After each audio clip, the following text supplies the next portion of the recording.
Loose change in the jar, physically or online. Birthday money, Christmas, and all financial gifts from family and friends. Traveling. Hello and welcome to another English podcast with Paul. I'm your host, Paul, where we talk and discuss issues, unwrap them, and it's all natural, native conversation. It's unedited and it's unscripted, although I do have some notes which you'll may see me looking down towards. And apologies for the audio if this room is a little bit echoey. Right. Okay, let's get into it. What have we got?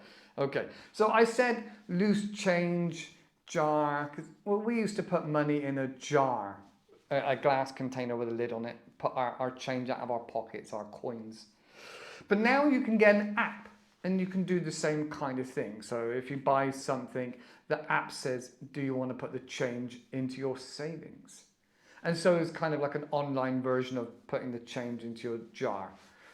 Often change we call shrapnel. Yes, like gun shrapnel or metal shrapnel. We call it, often we call it shrapnel, meaning the loose change, the metal that's in your pocket next to your leg. Maybe that's where it comes from. Bizarre, I know, but this is English, hey? Crazy English. Right, so as a pastime, it's more and more common now for people to want to go away on a holiday, especially young people when they have maybe a year off university or they finish college or school and they just really want to get away and, spread their wings, as you might say. Spread their wings. All right. So rising middle class, is it a rite of passage? Is it a rite of passage? That's a phrase we say when somebody becomes, a young adult, and help them become an adult. Maybe like going away to university, they often come back as young adults because they've had to be independent and didn't fend for themselves. They had to learn how to cook and do their laundry and budgeting and things like this. So is it a rite of passage or is it ego stroking, the new dopamine hit, the band-aid for a crappy life? So we talk about the dopamine hit sometimes, like Facebook likes. Oh, how many people have liked my Facebook post? Or even YouTube. How many people have liked my YouTube video? Oh, in the morning, have a quick look. Oh, I'm popular, people like me. So the dopamine hit is not a positive way of looking after your mental health. The dopamine hit can be very short-lived, very quick, and it derives from many other different places. But it seems that sometimes we want, affirmation of being good or being positive. So we would seek that from our parents. But as we get older and have less of that dopamine hit from our parents, we may seek it in other areas of our life, other ways. Maybe you want to play with your dog or cat and get some affection. Or you may buy a chocolate bar or a can of Coke and get that sugar rush, that sugar hit, feeling good. Or you might have a cigarette and think,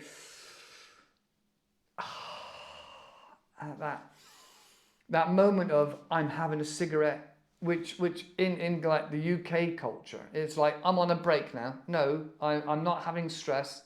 I'm having a cigarette. It's a chill time. Now, for a lot of other people that don't smoke, it's like cup of tea time. We're having a cup of tea. So the actual performing of making the tea, where you get the tea bag, the cup, the spoon, and all the ancillaries, the peripherals, to prepare this tea and the time that it takes. And then selecting the biscuits and discussing whether somebody has milk first or whether they have the tea bag in first or how they do it is quite a funny little bit of culture. But in essence, it means I'm having a break or something stressful.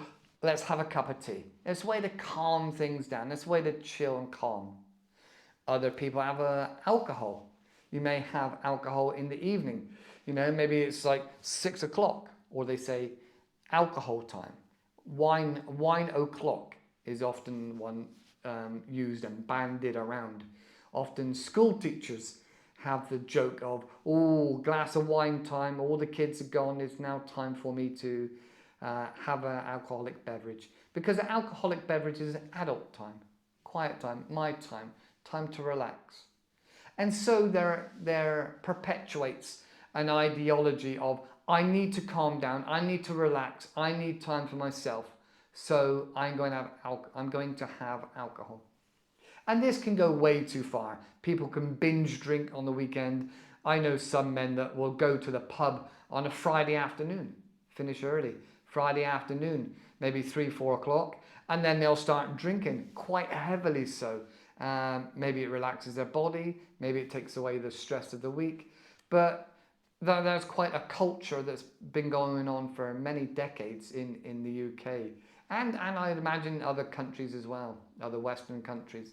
So drinking alcohol on a Friday, Saturday, and even Sunday, for many people is a way to relax and unwind and let go of the weekend and the rest of the stress. But why?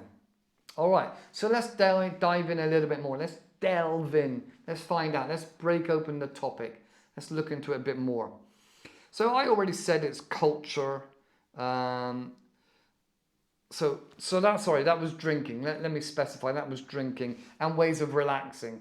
So that's another way of drinking. So another way of relaxing. So you've got from your mother, your pets, maybe chocolate, maybe having a cup of tea, maybe alcohol. And it seems like the next progression is going to a concert or going to a gig where you listen to music. Yeah, I'm relaxing. I'm going to a gig. I have this right to relax. And then the next step after a gig is you have a weekend away. And then maybe the next step after that is, you have a fortnight away on holiday. No, I need a break. I'm getting away. I'm on holiday. I don't want to think about my life. I'm going away on holiday. It's time for me to relax. And then that's normally the majority of it for the majority of people for maybe a year, 2 years, 5 years. But then every now and then, maybe every decade, maybe not. Maybe for some people it's not. Maybe for some people it's more midlife crisis. But it's, I need to get away. I need a month or 6 months where I just forget about my life, maybe start a new life, maybe come back to something fresh later. But I need to get away from my life, maybe after a divorce, for a few months and more. And that is like another reset button. Right, no, that's the end of that stressful life. I'm having a reset. I'm going to find myself for a few months and take time for me. So that is kind of like the maximum now. And that takes money and time and planning for some people. Or you could just think, stuff it, I'm going now on holiday and I don't know when I'm coming back. That is not easy for everybody, but it is a possibility. So getting away, having that break for a few months where you really are focusing on rejuvenating yourself, getting your life back, getting some love for life again. So getting away, really doing something very different, very interesting, is getting away, having a holiday. So this is becoming more and more prevalent in the UK when people are getting stressed and they don't know what to do. They don't know how to handle it. So getting away, traveling, whether it's long haul and the other side of the world, or whether it's a short weekend break. Getting away and traveling is really, really trendy. It's really popular with all middle class people and even lower class people, those that can scrape the money together by getting the coins out from the back of their sofa or putting their coins into a jar, saving money and going away traveling. That is the really popular thing to do now. Right. So that is what we're talking about. We're talking about traveling and getting away. I did preface it so you'll get an understanding of what we're going to move on to after the pros. The positive aspects of getting away. Okay, so we've got the pros here. We've got culture, and seeing other cultures, experience other cultures is definitely always a good thing. Always a good thing. There is no shortage of studies that tell you how amazing it is and how great it is for your personal growth and broadening your brain and your horizons, to be getting away and finding and seeking new cultures, different cultures. Like I said, broadening your horizons, like going away to university. Understanding that you're not in the bubble of your own world, but there is other people out here. You know, you are just one person on this massive planet. You know, it's so many people with so many other things happening in their life. All right, okay. Lots of people around the world are super happy, super energetic to be alive, to be given the opportunity and chances of living another day, doing more things, helping their community, helping their family, and being a positive influence in their community. That's everywhere around the world. More so when you get out of the West, because often in the West, we end up in our own little bubble where we forget to think about other people, and we're focusing on our own lives, on our own drama, on our own issues and our own problems. And you end up in that bubble where it's really difficult to see further than the end of your nose.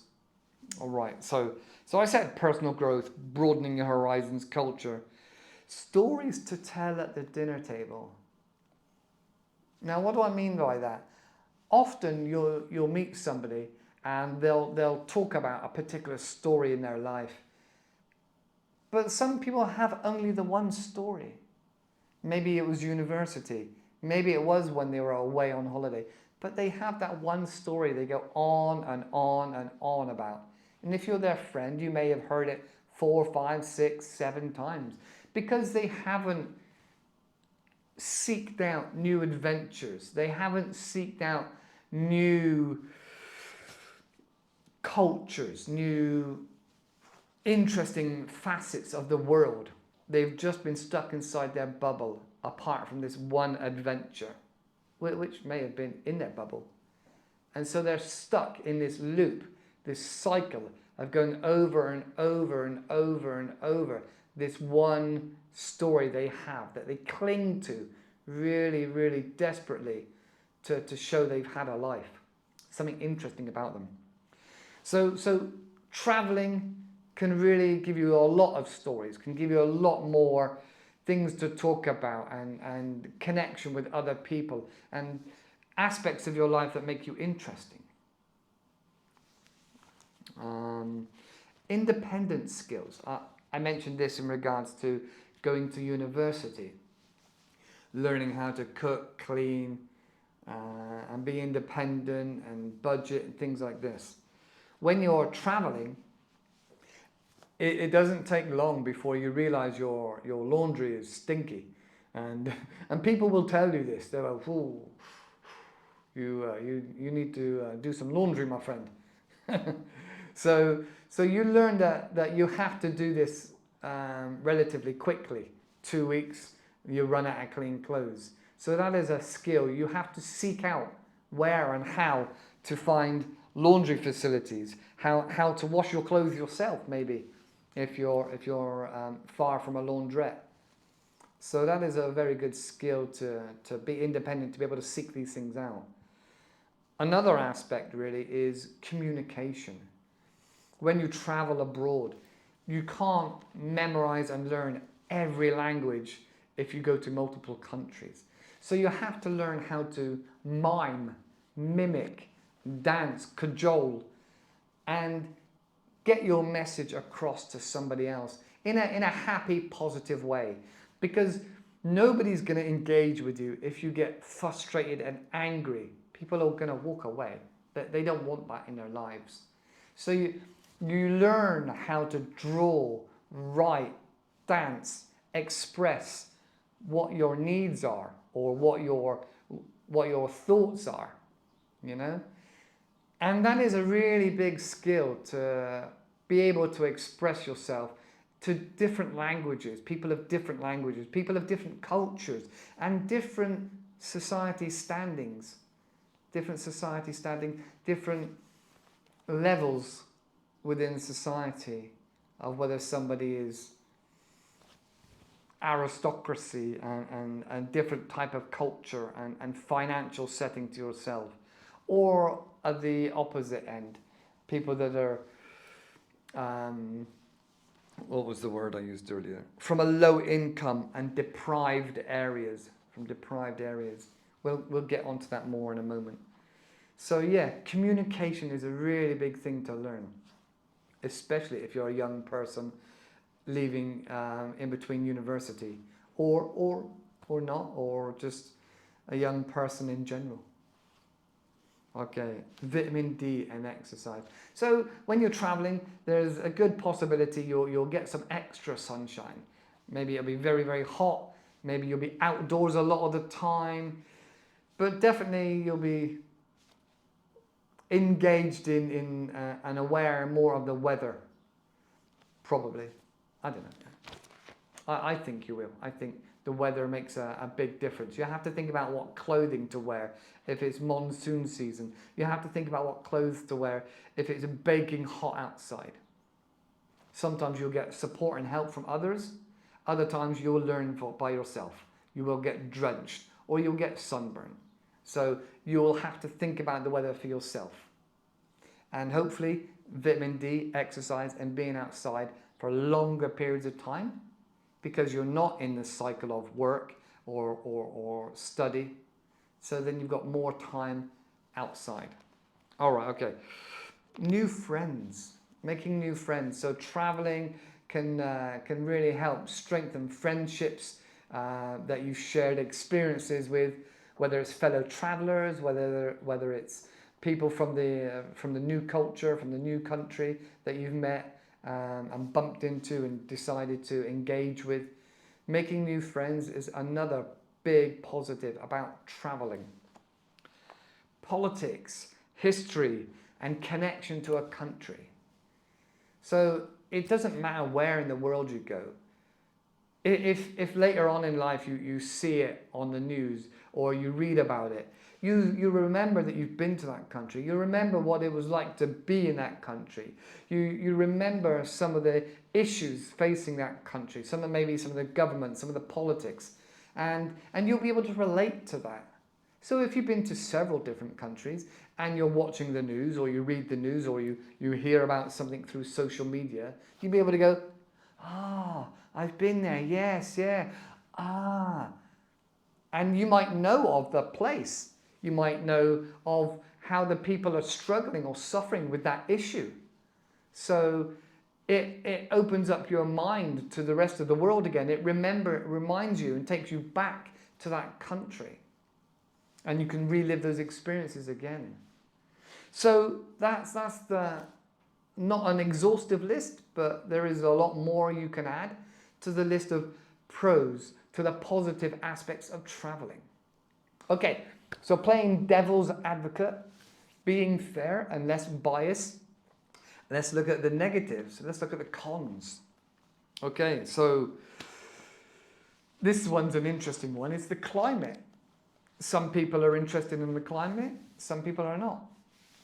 Interestingly, David Attenborough once said about his globe-trotting, his expeditions around the world, may feel to him that he's directly impact on climate change and not helping the environment with all the miles he's traveled in aeroplanes and cars and trains that are not normal for your average person. He's obviously done a lot of traveling.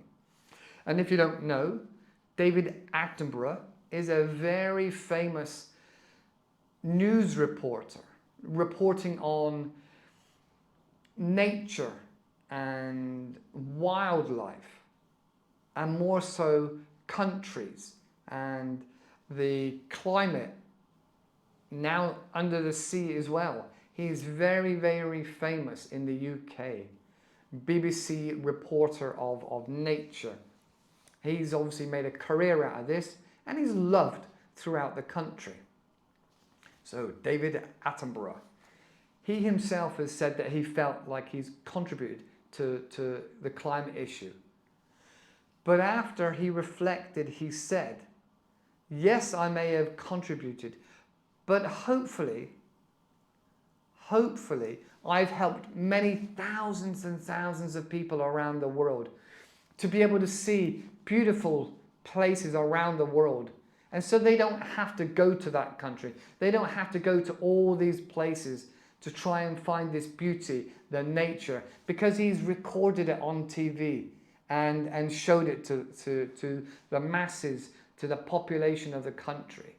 So he feels that he's done a service to show people in the UK and anywhere else that watch the BBC that there's a lot of beauty in the whole of the planet, and you don't have to go searching for all of it, because he's brought a lot of it to you. So he feels he's helped, and hopefully helped save a lot of airplane exhausts and train exhaust and car exhaust and things like that add to the carbon emissions of the planet and the world. So, but interesting reflection. Okay, so climate change, traveling. Climate can be really affected by millions and millions of people wanting to go traveling and all perpetuating this airplane industry of traveling. The world seems such a small place now because you can jump on an airplane and get to the other side of the world, but at the expense of all these exhausts, gases and fuel and disruption from airports and all the other issues that go involved with this. Maybe it goes to the point of influencing bird migration patterns. I don't know. I'm not an expert in this field. But very interesting that we acknowledging the fact that how travel and aviation has an impact on climate. All right, okay. Impact of locals on second world and third world. So tourism is a really big industry in some of these third world countries. And it may impact on their culture that maybe now they're not doing what they used to do. Maybe they're going to lose some of their cultural heritage or some of their cultural skills because more and more of their young people and generations are moving towards tourism, serving the backpacker, serving the posh boutique hotels. So traveling is perpetuating that industry of tourism. Now, is it a good thing? Is it a bad thing? It's difficult to tell. Should we be imposing our travel and our culture and our desires onto other countries? You could go to a third world country, and the more you go there and other people go there, the more the local culture is going to often feel compelled by pressure to adapt their cuisine, their hospitality styles to match the Western style, because the idea that they can make more money and become more financially independent or financially better off by bowing to the Western travel industry, travel expectations and pressures to give this service and that service and offer this and offer that and do it this way and that way. And I can see that change already just from my travels to Asia, where I went somewhere and there was the ordinary, normal, squat Asian toilet in the rest stops. A squat Asian toilet is very different to the Western toilet. But going back a few years later to the same stops, the same bus stops, like service areas, the toilets had completely changed. And there was much more selling of Western and gift shops, Western preferences.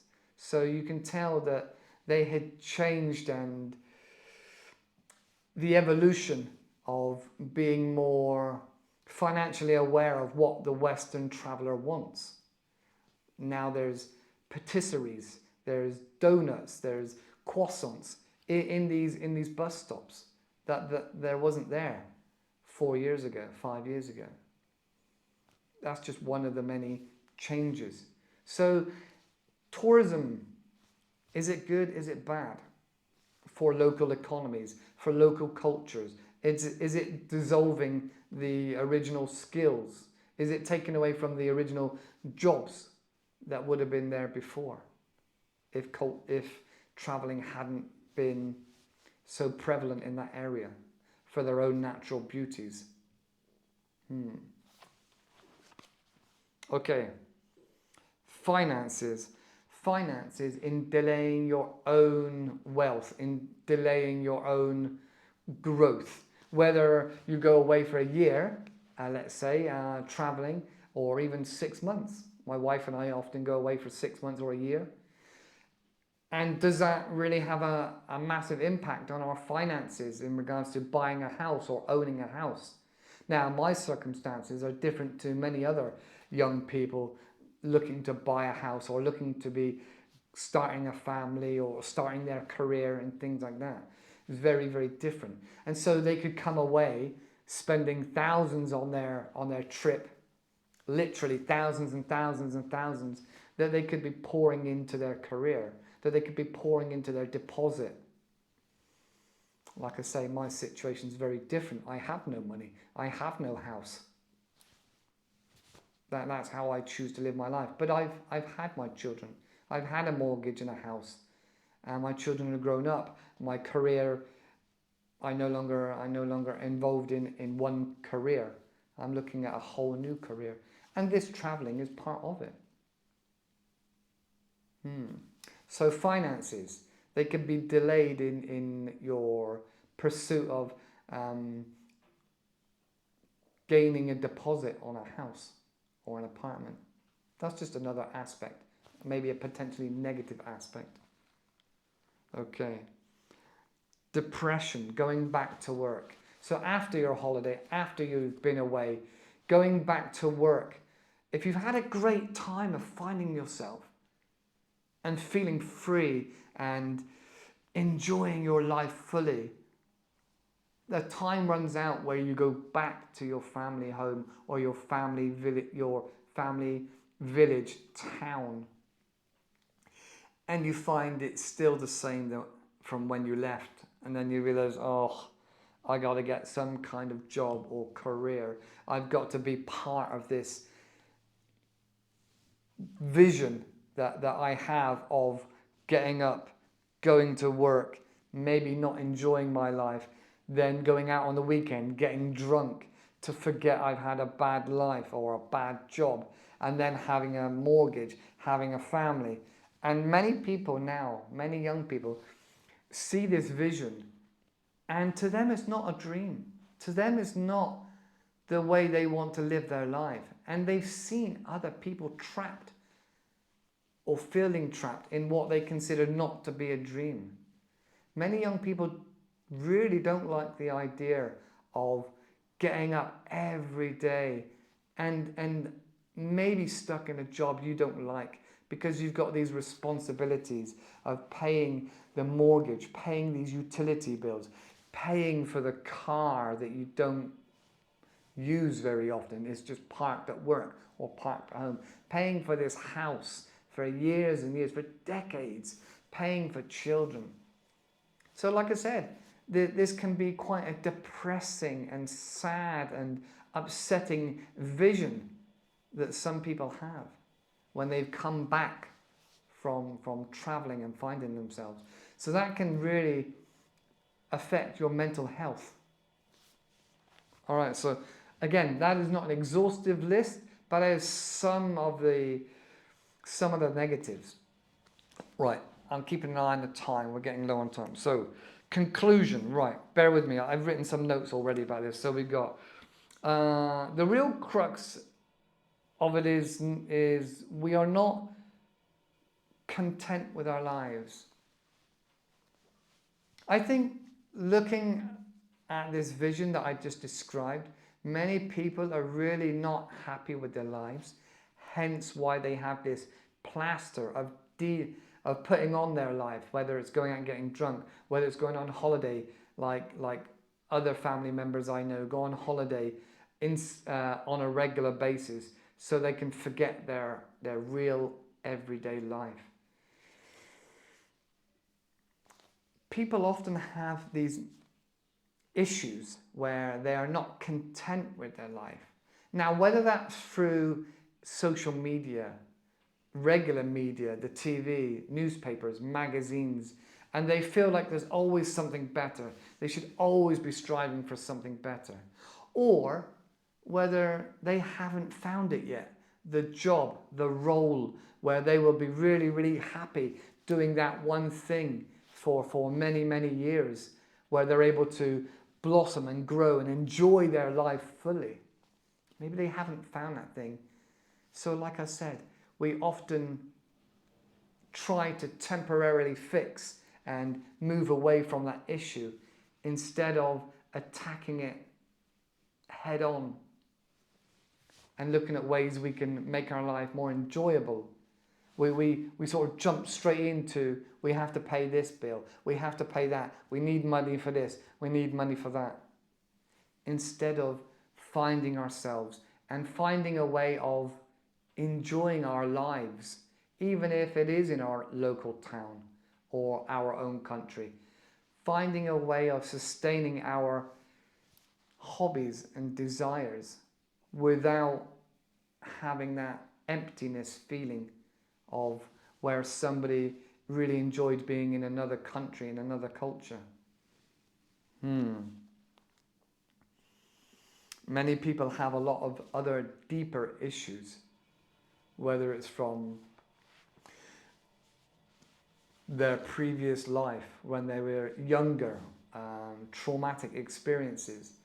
So often we do not seek, in our country anyway, in the Western country, in Britain, we don't often seek out the guidance and help and support that we need because we feel either ashamed or that we can't cope ourselves, and it's kind of a taboo. And we often don't have good role models because we don't often have that full family unit where we can trust and speak to our grandparents or uncles and aunties. Because it's very difficult to speak directly to your parents about an issue that you're struggling with when you're living with them in the same house and they know the ins and outs of your life. So often we can find in complete strangers and feel that we're not going to get judged and they're not going to hold that judgment against us because we might not see them again. So like I said, people in the West, not all people, but many people are neurotic because we are not dealing with the demons inside ourselves.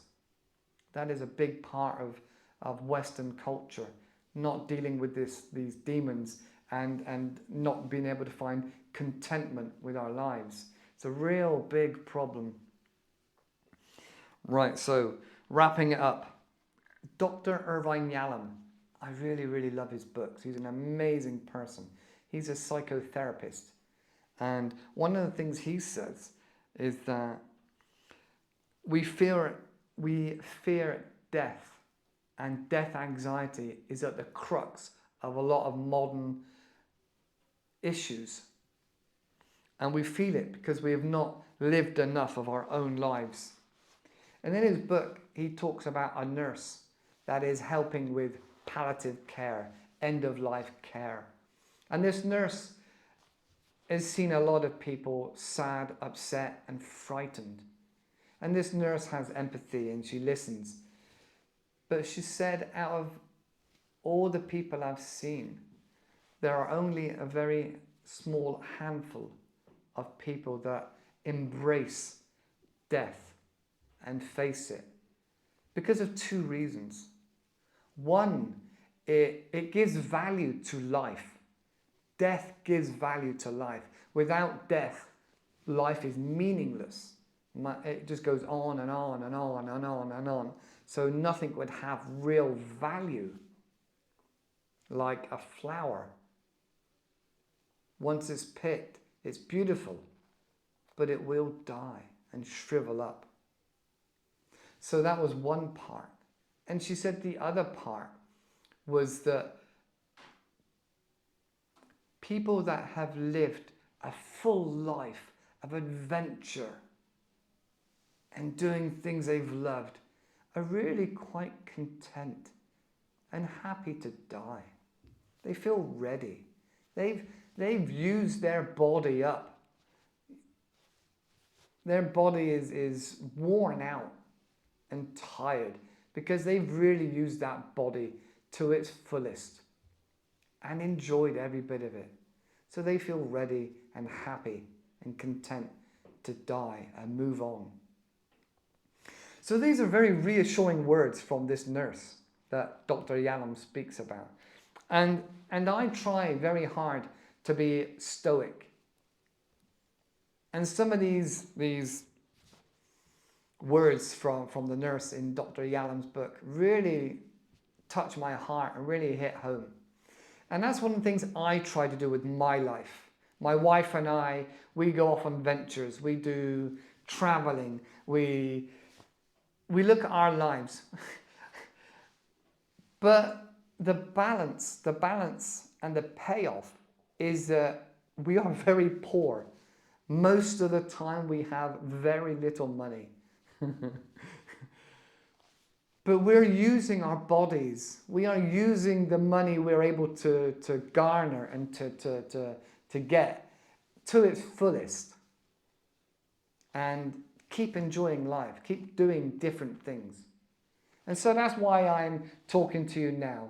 You can start a YouTube channel. You can start a side hustle, a passion, a love for something you really, really interested in. There's no reason why you can't start. But be patient. Be patient. It will take time. But if you love it, other people will love it.